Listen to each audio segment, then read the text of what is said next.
allow us to massage the dialogue into a way that fits or feels better for the performance.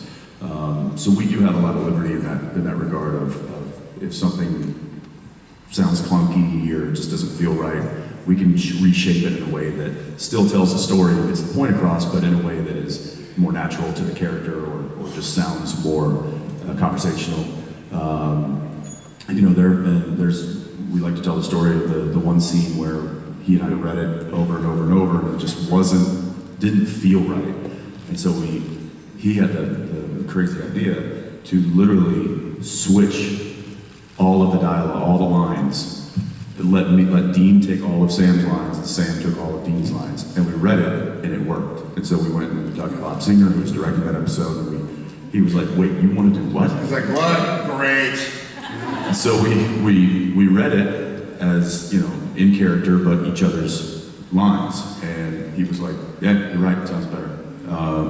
So I think, the writers know that nobody cares about these characters more than he and I, as far as protecting them and keeping them as authentic as possible. So we trust our instincts a lot, and if what we're reading on the page doesn't sound right or doesn't feel right, then we use those instincts to switch it up and make it right. And there's a very palpable, almost tangible feeling when you're doing a scene, and we have like an 8.5 page day on Wednesday or Thursday or something, and so you have to really get through a lot. So an average day is probably, it's 40 pages of script, let's say, times 8 days, so 5 to 6 pages is an average day. So 8.5 is you have to pack a lot into that day.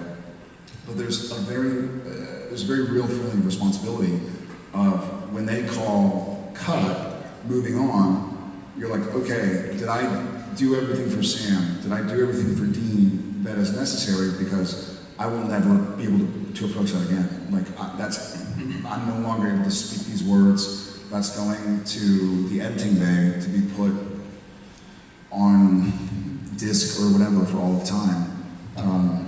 So that becomes very real. I think sometimes, young actors and inexperienced actors have this feeling like, and you see it, we see it. We see people come in, rehearse, and they're talented and they have all the ability in the world, but they're so concerned with like, okay, I've rehearsed this 1,000 times with my acting coach, and blah, blah, blah, blah. And then you see like, oh, the director wants them to sit down, and they kind of go like,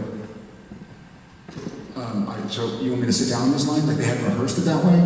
And I think part of me started out like that, like had an idea for everything, but you realize, you get to set, it's like war, Like you learn how to shoot, you learn how to hide. It's fluid. But then it's just moving, and if you're so stuck on like, well no, this is how I shoot a gun, or I shoot a basketball like this, but now there's a 7-foot guy in front of me, so I have to shoot it off angle or whatever. So learning to be fluid and still stay true to who Sam is.